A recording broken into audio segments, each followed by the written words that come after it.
कहानी बेटा इंजीनियर न बन सयासी बन गया। अर्पिता अपने पति मलय का सामान सहेज रही थी।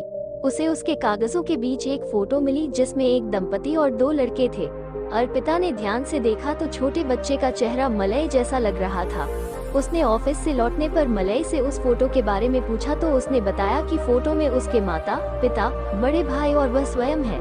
अर्पिता ने कहा, अरे तुम्हारा भाई भी है, पर तुम तो अपने चाचा के साथ रहते थे न, तो इन सब का क्या हुआ? पहले तो वो टालमटोल करता रहा, पर जब अर्पिता रूठ कर बैठ गई तो नईनवेली पत्नी से वो उस रहस्य को ज्यादा देर छिपा न सका। उसने बताया, यथार्थ घर का बड़ा बेटा था।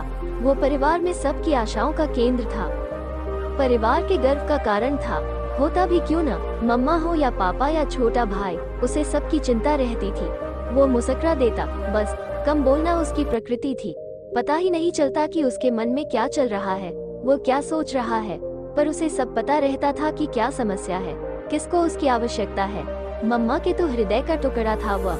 आज के युग में बच्चे जरा सा अपने पैरों पर खड़े होते ही अपना संसार रच लेते हैं और उसमें विस्मृत हो जाते हैं, लेकिन यथार्थ के लिए दूसरों का दुख सदा निज आकांक्षाओं पर भारी था। जब वो 4 वर्ष की इंजीनियरिंग की डिग्री लेकर घर लौट रहा था तो मेरी माँ सुनीता की प्रसन्नता का ठिकाना न था। उनका बेटा घर आ रहा था, सोने पर सुहागा ये कि वो इंजीनियर बनकर आ रहा था।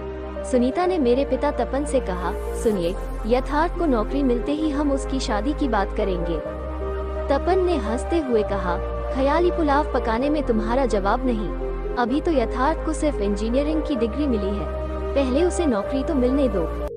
अभी तो वे न जाने किन किन सतरंगी सपनों की गलियों में भटकती कि तपन ने आकर कहा, सुनीता, ट्रेन का समय तो निकल गया, यथार्थ आया नहीं? तपन ने कहा, मैं पहले ही पूछ चुका हूँ, अब तो गाड़ी को आए भी 1 घंटा हो गया है। फिर चिंतातुर होकर वे बोले, यथार्थ का मोबाइल स्विच ऑफ आ रहा है। सुनीता ने घबरा कर कहा, पर कल तो उसने कहा था कि रात को चलकर सुबह पहुँच जाऊंगा। भोपाल फोन करिए, मालूम पड़े कि वो चला भी कि नहीं, कहीं बीमार तो नहीं पड़ गया मेरा बच्चा। तपन ने कहा, मैं सब मालूम कर चुका हूँ, वो कल रात में वहाँ से चल दिया था। फिर सुनीता का श्वेत पड़ता चेहरा देखकर कुछ सुनीता और कुछ स्वयं को समझाते हुए वे बोले, अरे जानती तो हो उसे अपना ध्यान कहाँ रहता है, मोबाइल चार्ज नहीं किया होगा और दिल्ली का ट्रैफिक तो ऐसे ही है, फंस गया होगा कहीं जाम में। दोनों मन ही मन मना रहे थे कि यही सच हो, पर घड़ी की निरंतर आगे बढ़ती निष्ठुर सुइयां उनकी सोच को जुठलाने को ठाने बैठी थी। समय के साथ साथ उनकी आशा को अनहोनी की आकांक्षा के काले बादल ढकते चले जा रहे थे। पल पल करके घंटे और दिन बीत गए। हर जगह पता किया, यथार्थ के जानने वालों को फोन किया, पर कहीं से कोई सुराग नहीं मिल रहा था। किसी अनहोनी का भय सुरसा सा मुंह फैलाता जा रहा था।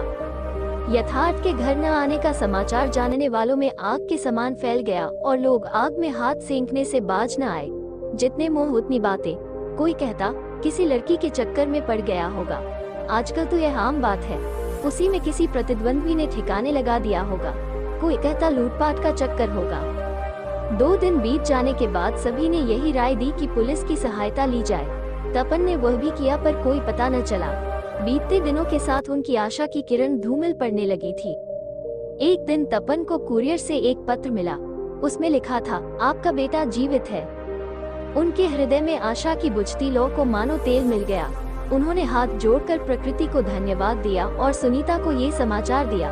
उन्होंने भी तुरंत ही प्रकृति को धन्यवाद दिया, लेकिन शायद धन्यवाद देने में दोनों ने कुछ जल्दबाजी दिखा दी थी। आगे के समाचार ने उन्हें यथार्थ के जीवित होने की पुष्टि तो की, पर आगे जो लिखा था वो कोई कम बड़ा आघात न था।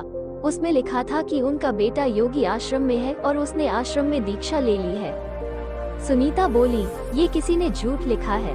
अरे, मेरे यथार्थ ने मुझसे फोन पर बात करके आने को कहा था और अचानक उसने आश्रम में दीक्षा ले ली। यह नहीं हो सकता। उसका दीक्षा लेने का मन होता तो कभी तो हमसे जिक्र करता। वो तो हमसे अपने मन की हर बात कहता है। अब तो सच वहाँ जाकर ही मालूम होगा, सुनीता, तपन ने चिंतातुर वाणी में कहा। आश्रम के द्वार पर ही सुनीता, तपन और उनके साथ आए यथार्थ के मामा राजन और तपन के अभिन्न मित्र विकास को रोक दिया गया। तपन ने वो पत्र दिखाया जिसमें लिखा था कि उनके हृदय के टुकड़े ने आश्रम में दीक्षा ले ली है। वहाँ स्वामी जी के कुछ शिष्य थे। उन्होंने उनके आने का उद्देश्य पूछा। सुनीता ने कहा, हम अपने बेटे को लेने आए हैं। इस पर वहाँ का मुख्य कार्यकर्ता अखिलानंद बोला, पर उन्होंने दीक्षा ले ली है। अब वे आपके बेटे नहीं हैं, बल्कि यहाँ के दीक्षित प्रशिक्षु हैं। कुछ समय बाद वे संत की उपाधि पा जाएंगे। ये सुनकर सुनीता व्यग्र हो गई। उन्होंने कहा, ऐसे कैसे आप मेरे बेटे को मुझसे छीन सकते हैं? आप कौन होते हैं ये कहने वाले कि वो मेरा बेटा नहीं है? तपन ने कहा, वो एक पढ़ा लिखा इंजीनियर है। अभी तो उसे अपना करियर बनाना है।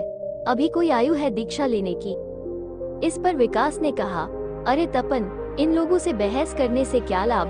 पहले यथार्थ से मिलो, दूध का दूध पानी का पानी हो जाएगा। आप उनसे नहीं मिल सकते। अखिलानंद ने कहा,